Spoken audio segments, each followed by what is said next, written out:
Hey everybody, welcome to the Becca Hayes Show. I'm your host, Becca Hayes. We have co-host Matt Johnson. Okay, we're gonna. I'm getting better. I think you guys have. we got I'm buttons. getting better at it. Buttons. Yeah. Look at we got Sean's attention over there. Yeah, because someone ridiculed my delivery when we first launched. They bashed on him. Yeah, they're like, Matt's delivery sucks. So now I just Becca, try you need to help him out. And I was like, I can't Tell do those that. people to fuck off. Yeah. Well, I tried. He's an avid listener. We love you, Dave. She got mad at me for saying that. I didn't. Dave understands. He gets it. He's in radio. So we have, and then also we have two special guests today. We have Jacob Vince. Hey. Jacob Vince Stansfield. And then we also have Sean Whalen. What? The CEO of Lions Not Sheep, which is awesome. I love your brand. Thank you. I love everything that you stand for. Thank you very much. And we got connected through my sobbing video when I got kicked out of the Lehigh Legacy Center. And Sean actually reached out to me, which I thought was so awesome that you took the time to be like, I mean, you're a busy man. Obviously, we're going to get into everything that you're doing. But I thought that was really cool that you took the time out to be like, hey, keep doing what you're doing. You're awesome. And I thought that was really cool. So that obviously resonated with me. And ever since then, and then I made the connection. I was like, oh my gosh, he's the CEO of Lions Not Sheep, which is a badass brand, by the way. And I know you have some new stuff coming and a lot of new things that are going on. Lots of fun stuff in your company. And we're going to get into that in a minute. Well, Sean's never standing still. No. I mean, I watch his stories. When I am, I'm not. It's true. It's true. No, I'm, and I've been stalking you for the last few weeks just to get to know you and have some questions for you for this podcast. And so definitely pretty cool life that you live. I grew up in a single parent home and I was the kid who was always hustling, always doing the deal, no silver spoon, went through the school of hard knocks, call it what you will.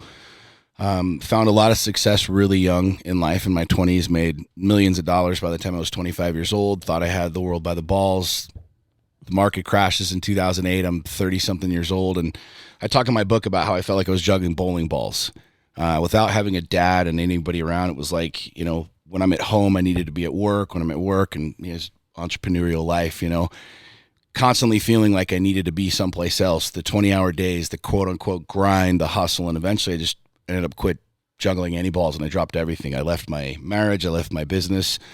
I had started a company from scratch that was doing $25 million a year. Wow. And I just literally walked away from everything. And I don't know what a midlife crisis is. Like, you can Google it and figure it out. But if it's literally sticking your head up your ass and contemplating killing yourself and walking away from your entire life, that's what I did. I spent a year and a half trying to figure out why I was even here. I got really depressed. I was very suicidal. And it was interesting because I had everything that the labels of success looked like. I had the houses, the cars, the wife, the kids, money, business. And I had no idea why I was doing any of it. I had no idea who I was. I had no idea what my purpose was. And I walked away from all of it. And one night put a 9mm in my mouth and almost blew my brains out and had kind of that cartoonish, the devil on one shoulder and the angel on the other, and literally was trying to rationalize with myself throughout this night of why I should leave, why I should stay, why my 3 kids needed me, why it would be better without me, the entire thing. And the next morning I woke up and I did something that I had not done really in my life ever before. And I asked for help. I reached out for help. I didn't have an addiction problem. I did this, that, or the other. It was just, I was angry and I didn't know how to not be angry. And that kind of started me on the journey that I've been on for the last 10 years really is figuring out why the fuck I'm even here. You had to make the millions to lose the millions. Like, you had to flip almost 4,000 properties, which I did in order to be in the position that you're in. He's like, what you're failing to realize is that you built this deal. Yeah, you lost. Yeah, you got your ass kicked, you went through this bankruptcy, but you had to make those millions to lose those millions. It took a lot, but that was really the starting point for me, is realizing that, I lost, and understanding that loss, if you will, was a lesson. It's the same thing with my divorce, the same thing with relationships, the same thing with business, with anything, right? Realizing people talk about failure, and I truly believe the only time you quote unquote really fail is if you haven't learned something from it.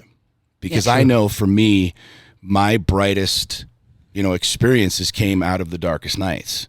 If you stop and think about your biggest lessons that you've learned in life, anybody here, it's probably come in a really dark period. It made you find yourself. A divorce. I was a contributor to this relationship. What did I learn?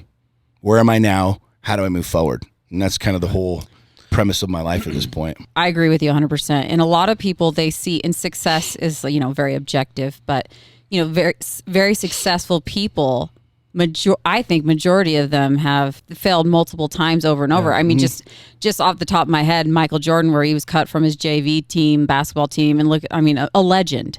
And we forget that is a process. It's a process of failing and figuring out, okay, I got to do this better, and then keep climbing. The big thing is just not giving up. And it's exactly what you're doing. You're not giving up, and you're moving forward, and you're learning from your mistakes. Or I don't even like calling them mistakes. It's just challenges. Sure. It's challenges. And I think that's so awesome. Well, you got to learn through the process. But I've known, let's see, Sean, we were saying that I've known you for about 6 or 7 years now. And I went through my divorce 3 years ago. And I know that one thing about hanging with you and hearing your voice and your lessons, learning from your life experiences, actually, I've probably never shared this with you, but it was your voice in my head in some of the dark times. You and Satema for sure were like some of the voices that I'd heard, especially in the dark times where I wanted to kill myself. I thought like my life was falling apart. I was like, I'm losing everything.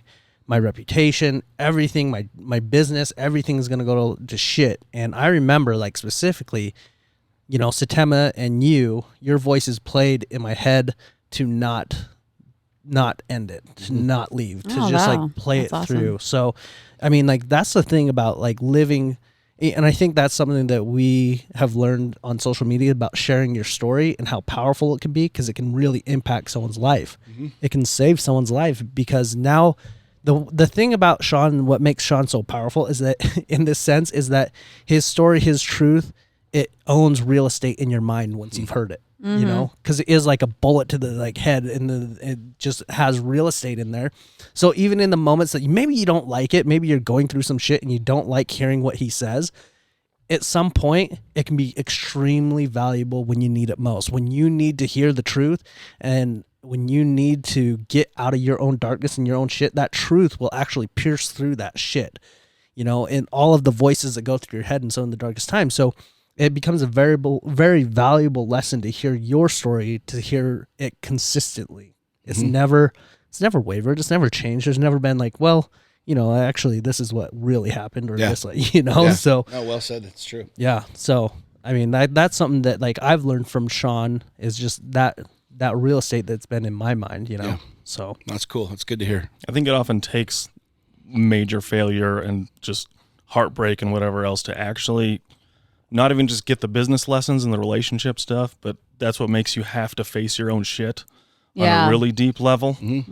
Like, look at what you are doing wrong, and just stop blaming everything else for what happened. And I don't know, like I went bankrupt last year, so, and also had relationship stuff. So like, I don't know, I just had to dig really deep and face who I was, and you grow so much more in the dark times. When you take ownership, you hear about that, and books have been written, extreme ownership, and you hear about that, but like truly understanding that came after my divorce, and I had this moment where I realized like I was giving her literally all of the power by blaming everything on her. Yep. And it was in that moment where the very first post that I put up that went viral, I did something and wrote in that post, I took out the word but. And, there were a lot of things that she did, a lot of things that she said. She had played a major part in this reality.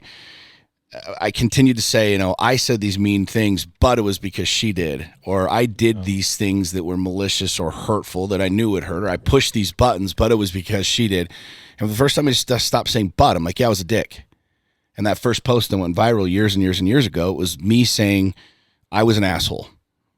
100%. I own all of this. I said mean things. I did mean things. I was hurting tremendously. I had a ton of heartache. I had a ton of fear, and I owned it all. And it was like the first time where it was incredibly liberating. Oh, yeah.